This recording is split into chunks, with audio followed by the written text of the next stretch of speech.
Bienvenido al canal de la Primera Iglesia Bautista de San Salvador. Esperamos que seas edificado a través del mensaje que estás por escuchar.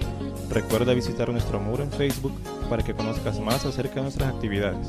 También puedes escribirnos a nuestro correo electrónico. Será un placer saber de ti. Dios te bendiga.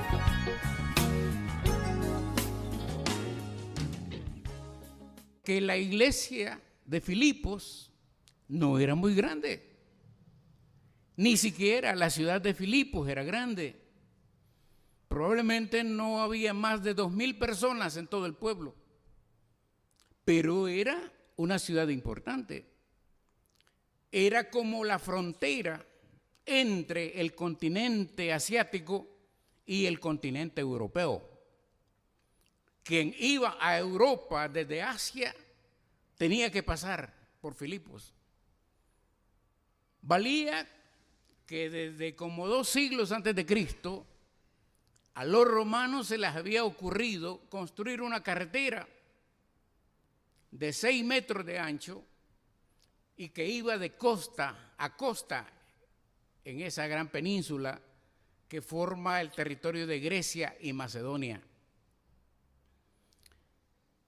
Esa carretera, por eso se acuerdan el dicho de todos los caminos llegan a Roma, porque esas carreteras fueron hechas en tiempos que no había tecnología para que hubiera tránsito desde cualquier rincón del imperio romano hacia la capital del imperio. Desde que entra la carta en el saludo, y esta mañana yo solo quisiera detenerme en el saludo, porque pensando en las bancas vacías o en los espíritus vacíos, yo tenía la tentación de preguntarles a ustedes, ¿verdad? ¿Ustedes son creyentes?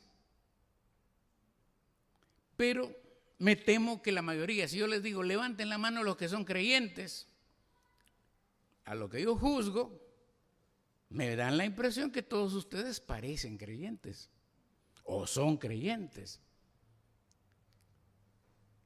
Sería más fácil si yo preguntara cuántos de ustedes levanten la mano los que no son creyentes.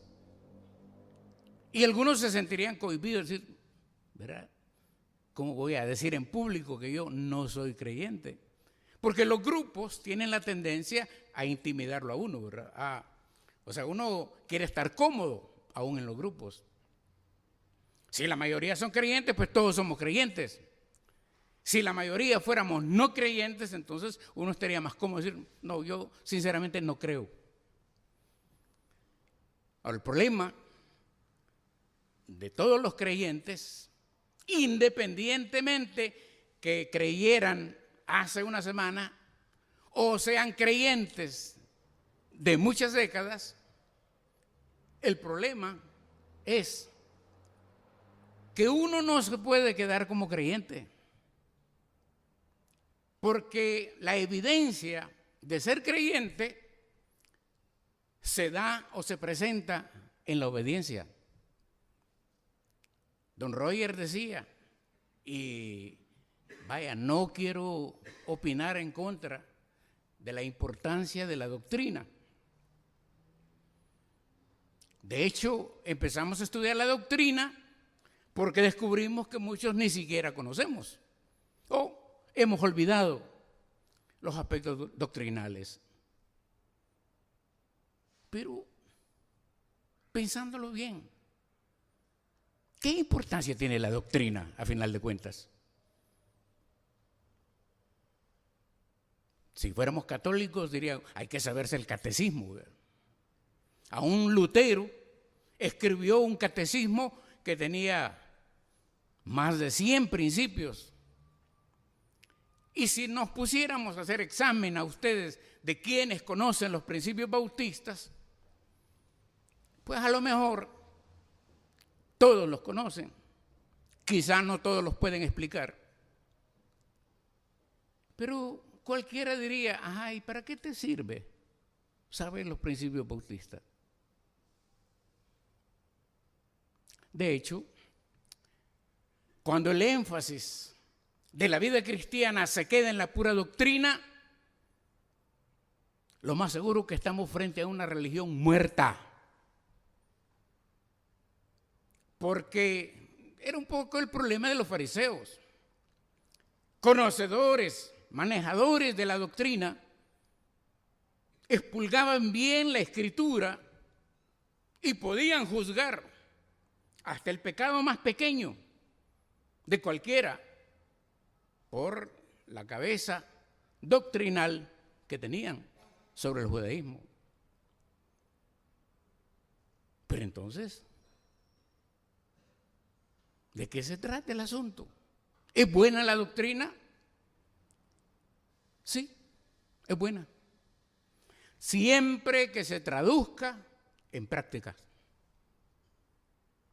En otras palabras, los evangélicos somos buenos para defender la doctrina. Y de hecho, cuando se habla de sana doctrina, uno piensa, un mal pensado, bueno, ¿será que habrá doctrina enferma?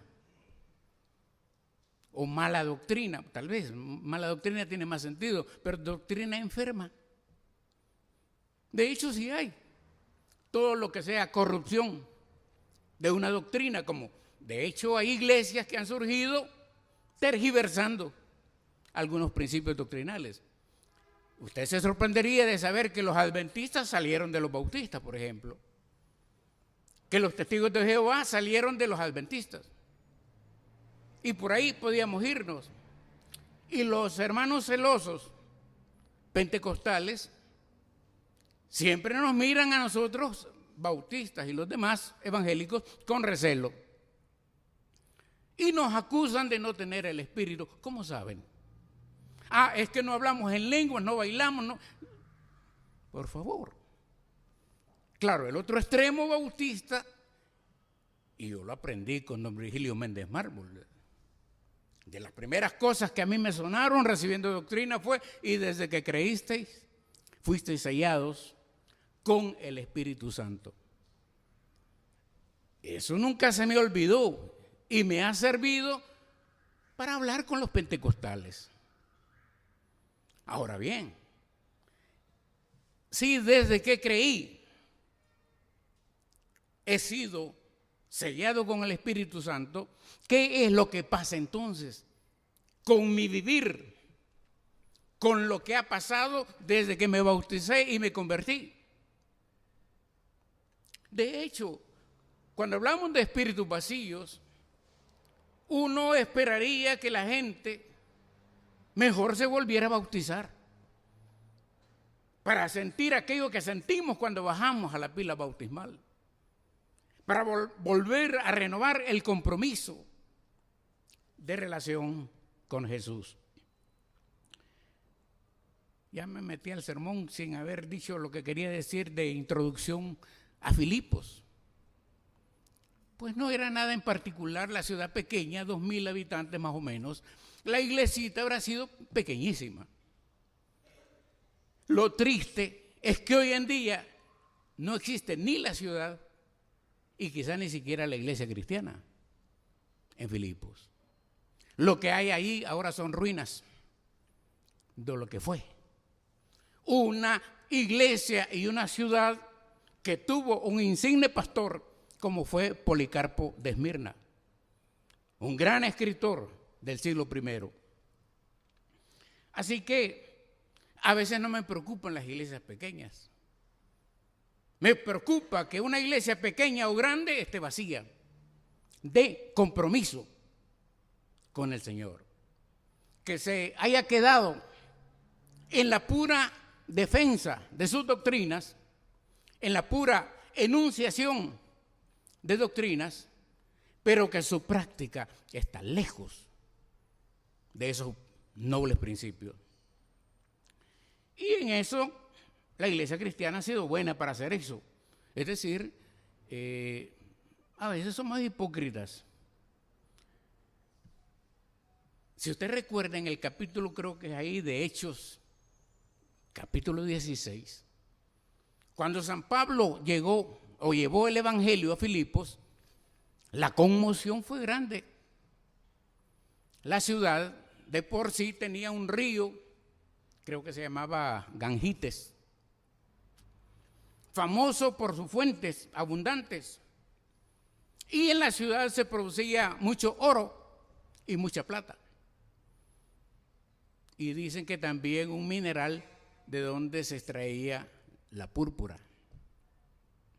Algunos dicen que era un mineral marino. No había sinagoga, por lo tanto, dudo que hubieran 12 judíos, porque en cada ciudad donde hubieran 12 judíos se podía armar una sinagoga, 12 hombres judíos. Y no había. Parece que Pablo, cuando llega allí, no llega por casualidad. Llega por algo que usted le puede llamar el Espíritu Santo. Dice que viajando por Turquía, una noche, en una visión, se le apareció un varón macedonio que le dijo: pasa y ayúdanos.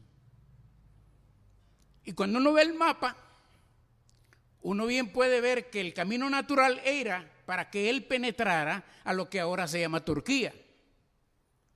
Pero no, lo que hace es embarcarse, un viaje marino corto, y llega a la costa, primero a Samotracia y luego a Filipos, que estaba un poquito retirada de la costa, pero cerca.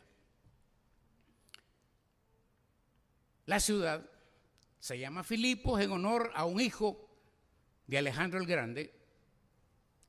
Y cuando los romanos invadieron Filipos, dividieron toda la región en 4 partes y pusieron como capital de la región a Neápolis, de tal manera que Filipos no era una ciudad importante. Estos detalles, y si uno pudiera leer el capítulo 16 de Hechos, vería las conversiones que hubo ahí. Por ejemplo, Pablo y Timoteo y probablemente Silas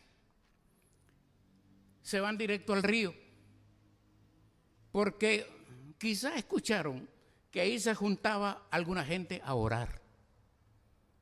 A orar. No había iglesia, no había sinagoga, no había nada, pero había algunos temerosos de Dios, poquitos, que se juntaban para orar a la orilla del río. Y van ahí. Y ahí se convierte nada menos que una mujer rica, Lidia, vendedora de púrpura. Me simpatiza mucho el relato porque dice que Lidia, después de haber descubierto y aceptado a Cristo, su entusiasmo era tan grande que no descansó, y el libro de los Hechos dice, hasta torcerle el brazo a Pablo para que aceptara el hospedaje en su propia familia. Mire qué bonito. Torcerle el brazo para que aceptara hospedarse en su casa. Ahí hay una pauta, una pista que no hay que perder. Que ya nos está diciendo qué clase de creyentes eran esos. Fruto de la fe, producto de lo que creían, entienden que tienen que ser hospitalarios, solidarios. Y Pablo aceptó ir a quedarse a la casa de Lidia. Y se convirtió ella y toda su familia. En el siglo XVI se discutía, sobre todo porque los bautistas, pensando en doctrina, ¿verdad?, que no aceptaban bautismo de niños, por ejemplo. La gran discusión que tenían era si cuando Lidia se convirtió con toda y su casa, así dice el texto, se habrían bautizado hasta los niños chiquitos. Yo no hubiera perdido tiempo en esa discusión, pero nadie sabe, no se puede probar. Mientras los apóstoles predicaban, también apareció una muchacha, probablemente joven. Dice que tenía espíritu de adivinación y se le plantó a andar detrás de los predicadores diciendo: estos son siervos de Dios que os anuncian el mensaje de Dios. Estaba diciendo una verdad, Estaba diciendo una tremenda verdad. Estos son siervos que anuncian el Evangelio de Dios. Pero dice el texto en Hechos que Pablo se cansó de que la mujer como loca estaba repitiendo, estos son siervos de Dios que anuncian la palabra de Dios. Y la curó. Se volvió hacia él, que te salga ese espíritu de adivinación. Claro, los que estaban detrás eran unos vivianes. Eran unos comerciantes que lucraban de la adivinación que esta mujer ejercía. Probablemente decía mentiras. Pero como siempre hay crédulos, no creyentes, siempre había gente que creía en lo que la mujer decía. Pero dentro de los propósitos de Dios ya estaba ahí. Tocar a esa mujer para liberarla. Esa fue otra de las que se convirtió. Pero eso le trajo consecuencias a Pablo y a Silas. Porque los dueños de la muchacha que la explotaban, los explotadores, hoy serían tratantes, como tratantes de esclavos, se enojaron, fueron a poner la queja y la acusación que hicieron: estos hombres perturban las costumbres de nuestra cultura. Estos hombres judíos traen unas costumbres que no son de nosotros. Y les han pegado una paliza, sin juzgar si tenían razón o no. Y los encerraron en la cárcel. Pero esa noche hubo un terremoto. Y ustedes ya conocen la historia en Hechos 16, que en la oscuridad, la oscurana del terremoto, el carcelero se quería matar. Es decir, hay un sentido del deber de este carcelero, porque los presos estaban a su cuidado. Hasta mejor criminales condenados a muerte. Entonces él no podía ir a dar cuenta de su trabajo si algún preso, aprovechando el terremoto, se hubiera fugado. Pero quiso que esa noche estaba Pablo en la cárcel. Y cuando el carcelero encendió la luz, le dijo: no te hagas daño, todos estamos aquí. Los presos de antes como que eran mejores que los de hoy, porque hoy en estas circunstancias todos se hubieran ido. Y ese hombre, en respuesta, le preguntó: hermanos, ¿qué debo hacer para ser salvo? Uno no encuentra relación entre el acontecimiento y su reacción. ¿Qué debo hacer yo para ser salvo? Y ahí está la frase esa: cree en Jesucristo y serás salvo, otra vez, tú y tu casa. Y otra vez en el siglo XVI se discutía si cuando se bautizó el carcelero, pero dice que todos se bautizaron ese día, también se bautizaron los niños. Un problema de 16 siglos después aplicado a un texto 16 siglos atrás. No tiene sentido. Lo que quiere decir es que el Evangelio llegó y cubrió a todos en la casa. Fue una fuerza que invadió el ámbito de familia, incluyendo los siervos, los esclavos. Me imagino yo que el carcelero, su familia, Lidia y su familia, la muchacha y a saber si su familia también, era la congregación. Y Pablo estuvo varios meses ahí. Y cuando él, años después, les manda esta carta, Pablo está preso. Otra vez preso. Creo que nadie sabe cuántas veces Pablo estuvo preso por predicar el Evangelio, pero le aseguro que fueron más de 3. Y esta vez escribiendo desde la cárcel, pensando en aquella congregación de Filipos, como usted leyó, dice: Pablo y Timoteo, siervos de Jesucristo, a todos los santos en Cristo que están en Filipos, con los obispos y los diáconos. Gracia y paz a vosotros de Dios, nuestro Padre, y del Señor Jesucristo. Sobre eso quisiera yo hablar. Y estamos listos para hablar. Primero, me llama la atención el saludo. Quizás tengamos que decir Pablo y Timoteo. Uno oye quién es Pablo y sabe que es un veterano predicador con un tremendo testimonio de conversión. De aquellos que una vez que se convirtió no esperó mucho. De una vez salió y un poco más tarde él mismo se llamó soy un apóstol, como los apóstoles de Jerusalén, porque a mí se me apareció el Señor Jesús como un abortivo. Timoteo era un joven. La dupla me llama la atención a mí. El viejo zorro y el joven aprendiz. Están juntos.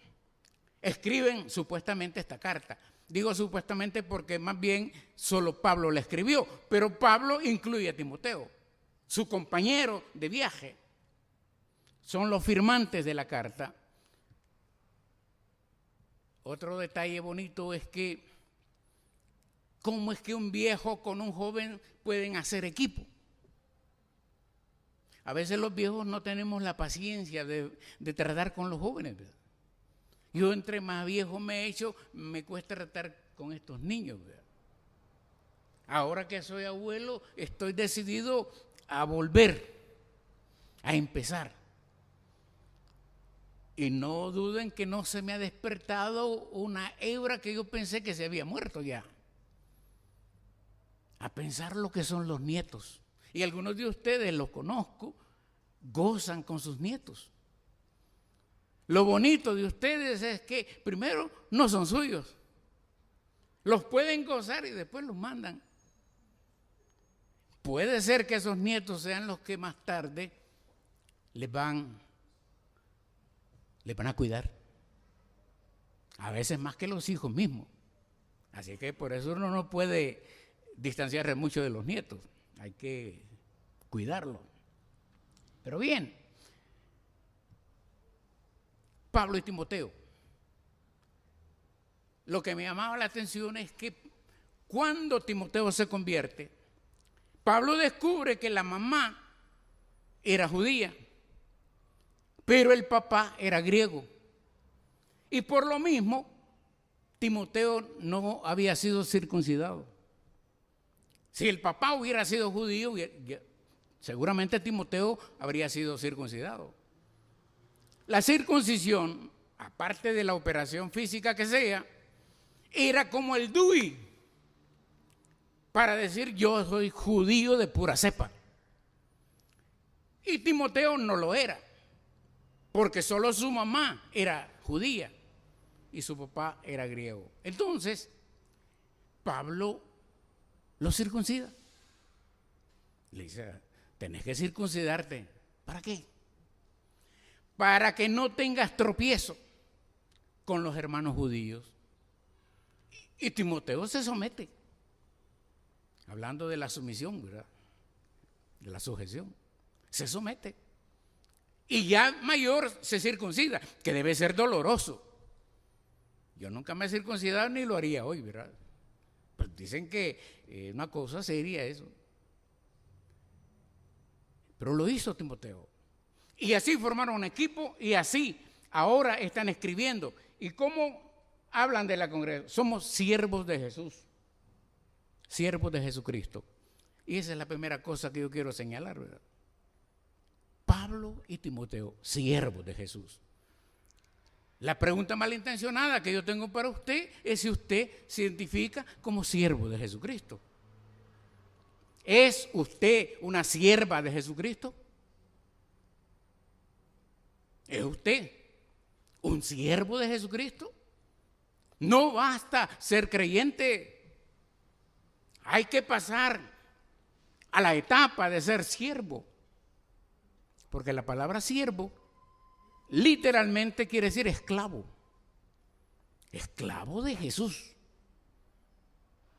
Solo así uno podría entender el texto que aparece más adelante, cuando Pablo dice, con Cristo estoy juntamente crucificado y ya no vivo yo. Todo lo que vivo, lo vivo en la fe del Hijo de Dios. Este es el zarandeo espiritual que para creyentes que llevan años de creer en Cristo, no han descubierto que su vida es vivir la esclavitud a Jesucristo. ¿Y cómo se evidencia la esclavitud de Jesucristo? En algo que no está de moda, pero la Biblia lo llama la santificación, la santidad, sin la cual nadie verá al Señor. Uno puede creer en Cristo y le vale por el resto de la vida. La pregunta es, ¿y sigue siendo uno pecador? Sí, seguimos pecando, porque somos humanos inconstantes. Pero precisamente lo que Pablo está diciendo de los creyentes de Filipos, primero presentándose ellos como siervos de Jesucristo, somos para ustedes esclavos de Jesucristo. Nos hemos sometido a Jesucristo. No somos nosotros, somos dulos, somos sirvientes. Estamos para hacer la alfombra de ustedes si es necesario. No sé si eso está latente, permanente y vivo en las iglesias evangélicas, especialmente las que están llenas.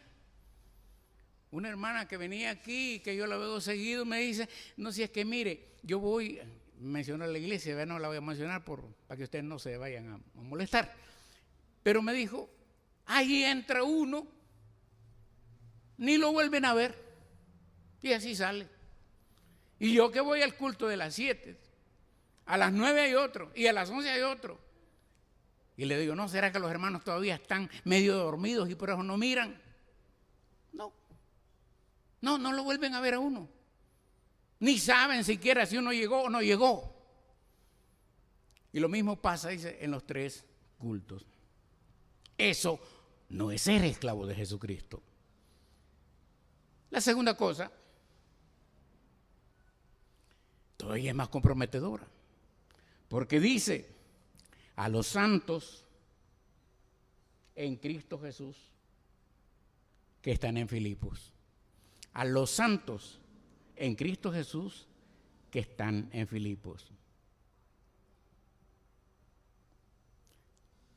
Yo los invito a que no se molesten cuando en octubre ustedes oigan que se pone de moda la canonización de Monseñor Romero. Lo van a hacer, dicen, santo de América, santo del Salvador. Si doctrinalmente en algo estamos separados de los católicos, es precisamente en el entendimiento de eso. A usted no debe molestarles porque según la Biblia usted es santo.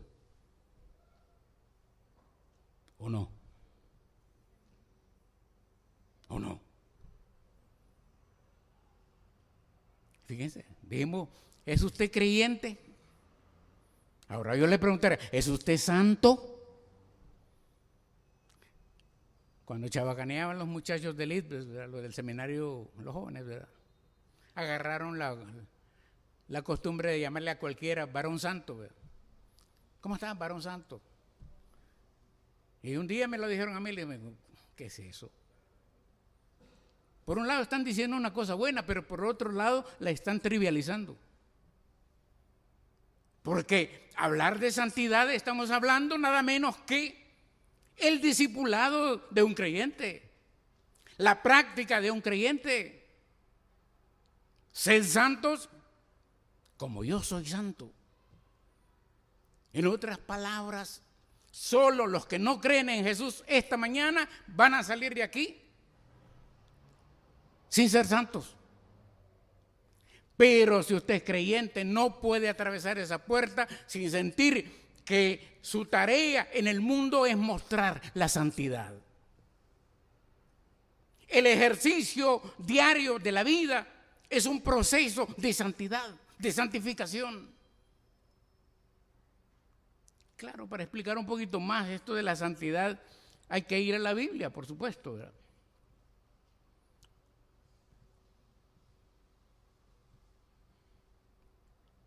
Veo, por supuesto, las dos condiciones aquí de la congregación: santos en Jesucristo que están en Filipos. Mire qué bonito de poder decir: me dirijo a ustedes, los santos en Cristo que están en El Salvador. Ustedes, los santos en Jesucristo que están en la primera iglesia bautista. Mire qué bonito se oye. Les escribo a ustedes, los saludo a ustedes, santos en Cristo que están en la primera iglesia. Ahí es la hora de empezar a pensar, bueno, ¿y cómo andaré yo en relación con mi práctica? Y por eso la doctrina es importante, pero el esfuerzo ha de ser, dada la comprensión de la doctrina, ipso facto la práctica de esa doctrina. Pero claro, el problema del púlpito y las congregaciones y las predicaciones es que se dicen tantas cosas buenas, tantas cosas verdaderas, que muchas veces pasan por alto, porque la vida normal anda más abajo. Santo no quiere decir meterse a un camarín donde no lleguen pecadores. El santo, para empezar en la Biblia, era toda persona que se apartaba de lo corriente y lo común para servir a Dios. Y por extensión había objetos que se podrían volver santos. Por ejemplo, hablamos de este es un santo lugar. Está apartado para el servicio de Dios. Aún estas cosas que fueron hechas quién sabe cuándo, son objetos apartados para el servicio de Dios. Algunos ni saben que ese es un pan, ¿verdad? Le ven otra forma, pero ¿quién pensó en eso? Pensó en comunicarles a ustedes que esta mesa no es la de su comedor. Esta mesa es la de la comunión, unión común. Y cada vez que nos sentamos a la mesa, no puede ser en división, no puede ser en separación, no puede ser en divergencia. La mesa de la comunión nos hace iguales, nos pone iguales delante de Dios. De tal manera que cuando hablamos santo, dice santos en Cristo Jesús, santificados en Cristo. Un examen doctrinal cualquiera lo puede pasar, pero un examen de testimonio ni nos gusta. En épocas cuando teníamos diáconos aquí que eran celosos, hubo veces que más de algún diácono de esos se tomaba el trabajo de ver quién entraba o no entraba al cine Apolo, que ya ni existe el cine, pero ahí está el rótulo y el edificio. O cuando veían una pareja que andaba ahí medio de cachetes embarrados, no faltaba el diácono que se presentaba a la casa de la muchacha. Ese es mal hombre o ese no. Estamos hablando del siglo pasado, ¿verdad? Y de muy atrás. A lo mejor era bueno eso. Yo tengo un manual de la iglesia Elim donde dice que cualquiera que quiera ser novio tiene que casi pedirle permiso al pastor. O por lo menos dárselo a conocer. A mí no me andan pidiendo permiso, ¿verdad? Porque aunque se los dé, ustedes si se quieren van a hacerlo. Y si les digo que no, también lo van a hacer. Entonces, la santidad. que los creyentes, entonces, no solo están llamados a la salvación, sino a la santificación, que no es otra cosa que un proceso que te empuja de progreso en progreso. Un buen creyente no puede decir, ay, yo soy el mismo de hace 40 años. Para empezar hay que verse al espejo, ¿verdad? Yo cada vez que me veo al espejo digo, ay Dios, ¿qué se hizo? Y cuando veo la foto de mi primera cédula o de mi diploma de 6º grado, ¿cómo pierde uno? Dice, calidad, o apariencia, o belleza. Si pudiéramos hacer lo mismo con la condición espiritual, si pudiera haber espejos para examinar la condición espiritual, el estado de santidad, ¿hay o no hay espejos? Pregunto. Sí hay. Hay espejos. Para los judíos, la ley, la Torá era el espejo. Y para nosotros, el evangelio de Jesús es nuestro espejo. ¿Cómo andamos en relación al compromiso con Jesús? Porque Dios ha hecho su parte, ¿cierto? Cuando Dios ha actuado en la vida de una persona, ¿qué es lo que sucede inmediatamente? Cuando usted dice acepto a Cristo, ¿a qué se ha expuesto? A lo que usted se ha expuesto es a sentirse desafiado a cambiar, a dejar los ropajes de una vida antigua y abrazar los nuevos vestidos de la vida nueva. Tiene que ver con conductas, con costumbres, con hábitos, con pensamientos. Si no dejamos al viejo hombre, difícilmente podremos construir un nuevo hombre o una nueva mujer.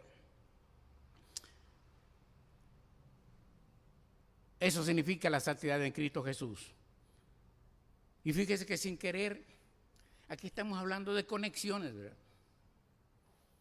Desde el principio, Pablo, desde el siervo de Jesús, dice, una conexión, ¿verdad? Él tiene una conexión con Jesús, conexión que se llama ser esclavo de Jesús.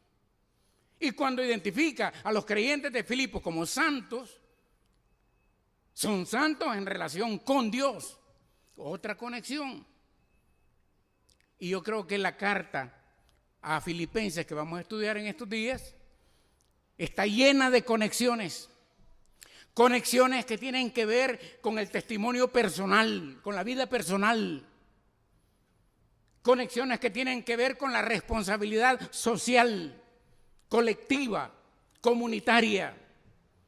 Uno no se puede convertir al Señor y decir, ¿y lo demás qué me importa? Cuando uno se convierte al Señor, automáticamente las relaciones con los demás están en juego. De tal manera que la segunda conexión dice que están en Filipos. Los santos que están en San Salvador son ustedes. Los santos que están en la primera iglesia bautista son ustedes. Y no por estar en una burbuja o en un camarín. Por eso digo, no se molesten cuando nombren a Monseñor Romero como santo, porque eso, ustedes pueden decirle a un católico, fíjate que yo también soy santo, hombre. También yo soy santo. Ahora, si no tenemos valor moral para decir eso, respetemos entonces lo que ellos quieran hacer. Nosotros no vivimos de un santoral de calendario. La iglesia puede vivir de un santoral vivo, diario.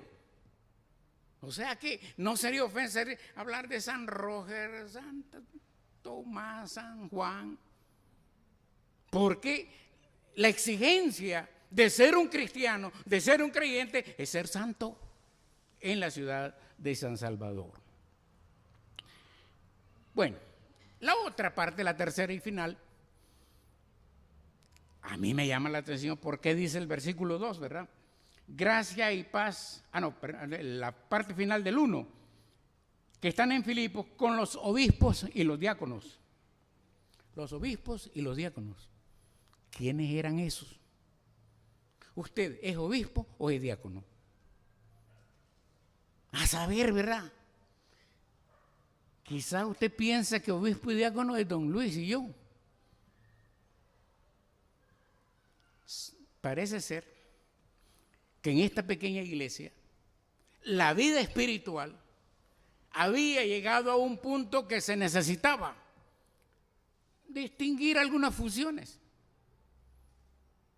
Ser obispo era ser una especie de supervisor de la obra, es decir, alguien que sobremira, mira por encima. Y usted sabe que ser diácono tiene que ver, la raíz tiene que ver con levantar el polvo. La palabra diáconos en su raíz tiene el significado levantar el polvo. Entonces ya tiene usted dos perfiles de a quienes está saludando Pablo en Filipos.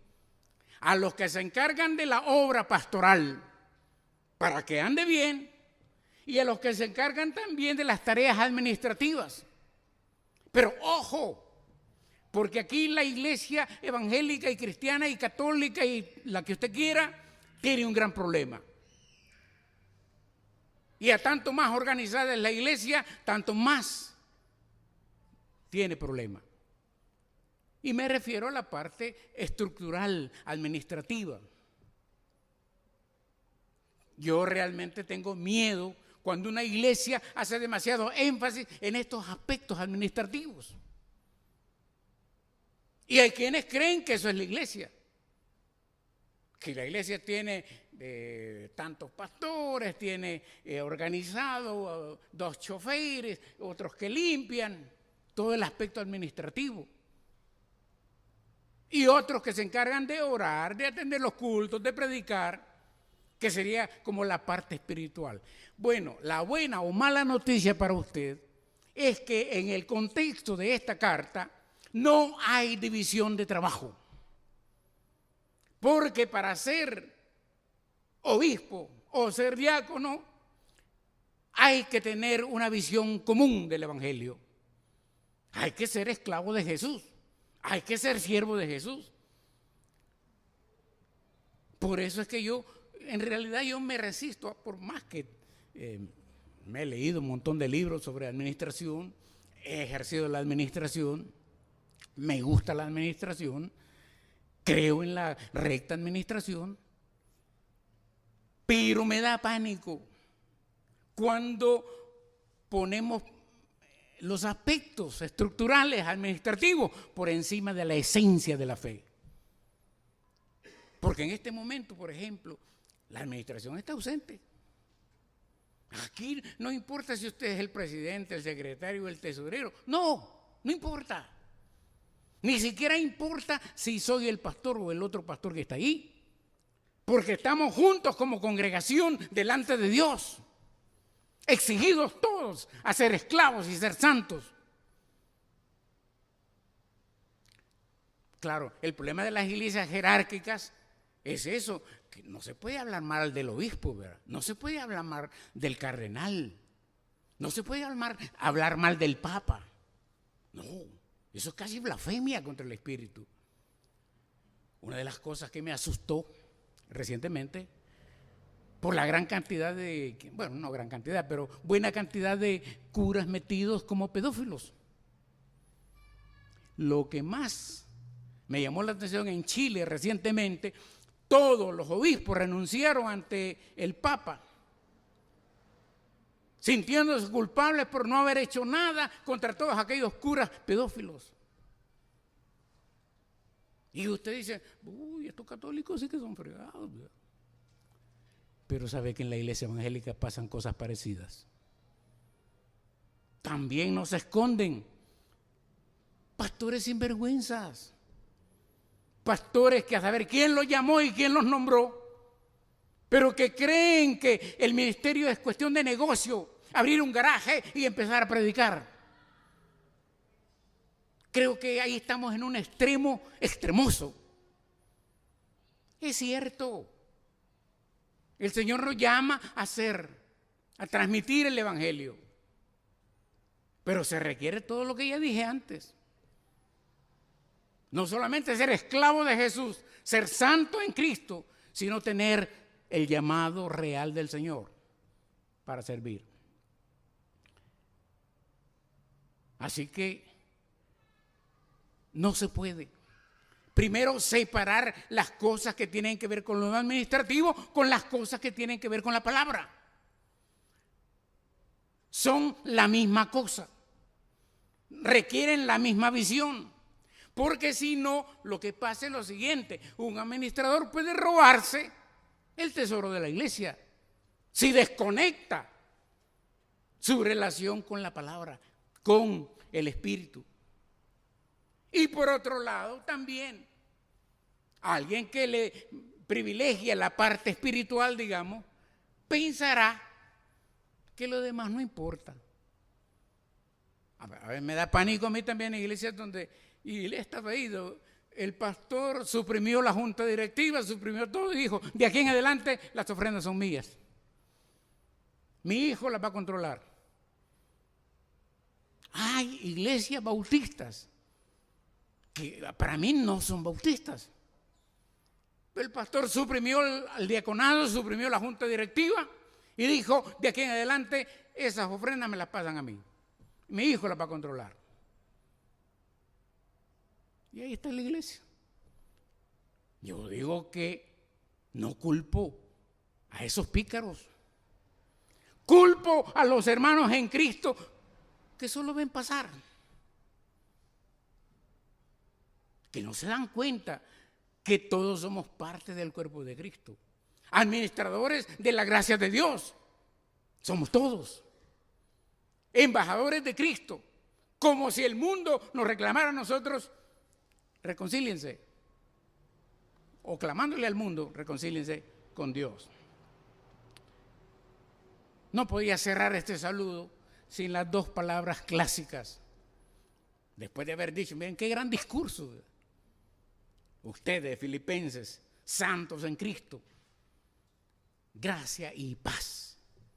Gracia y paz. Miren qué saludo. Posiblemente porque en Filipo había tantos judíos como griegos. Y para un griego la palabra gracia era algo extraordinario. Y para un judío la palabra paz era todavía más extraordinario. Entonces el saludo de paz y de gracia. Miren qué cosa, ¿verdad? La gracia de Dios, nuestro Padre, y Jesucristo, su Hijo. La paz de Dios, nuestro Padre, y Jesucristo, su Hijo. Es como para que usted se recuerde. Hablamos de Dios como el Dios inmanente, el Dios vaya lejos de la cotidianidad. Cuando hablamos de Dios siempre pensamos en alguien lejos de las cosas que nos pasan diariamente. La trascendencia, dicen algunos. Pero en el saludo incluye a Jesús, conocido como humano, muerto como humano y resucitado de la muerte. Y entonces la gracia y la paz vienen de la fuente que es el Padre. Como Padre, la figura de padre, de familia, y del Hijo, que también habla de la familia y la cotidianidad. Así que, hermanos y hermanas, de eso se trata esta carta. Si buscáramos aplicaciones, van a aparecer. Porque en dado momento, cuando Pablo dice que haya en ustedes este sentir que hubo también en Cristo Jesús, el cual, siendo igual que Dios, no tuvo ningún inconveniente en bajarse, y bajándose hasta lo sumo, bajó hasta ahí para exaltarnos a nosotros a la gloria de Dios.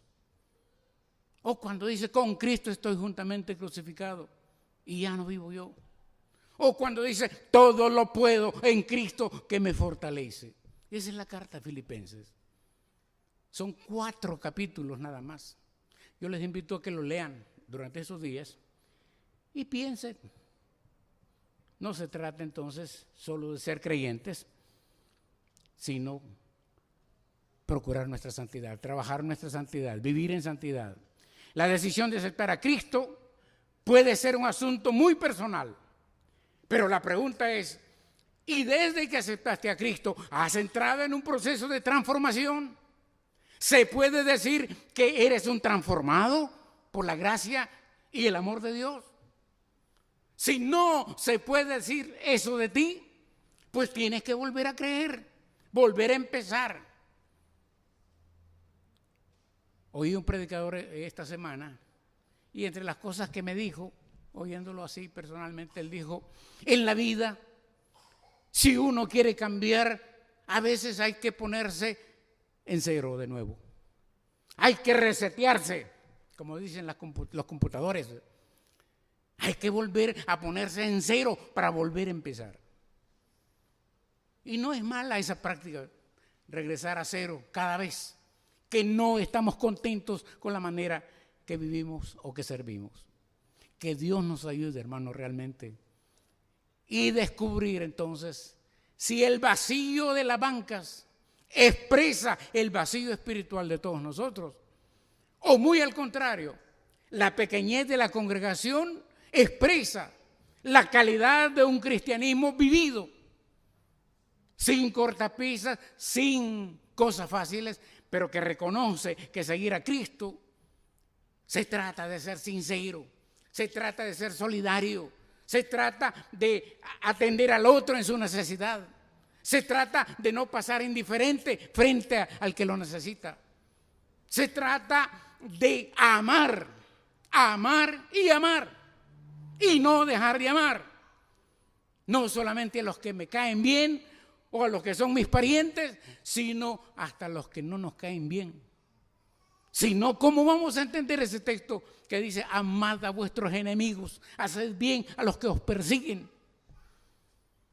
¿Se da cuenta por qué es que a veces no caminamos el camino de la santidad? Porque es difícil. Los que acostumbran a subir montaña, entre más alta es la montaña, conviene que se amarren juntos con un lazo unos con otros. Y cuando alguno se debilita para subir, los demás lo sostienen.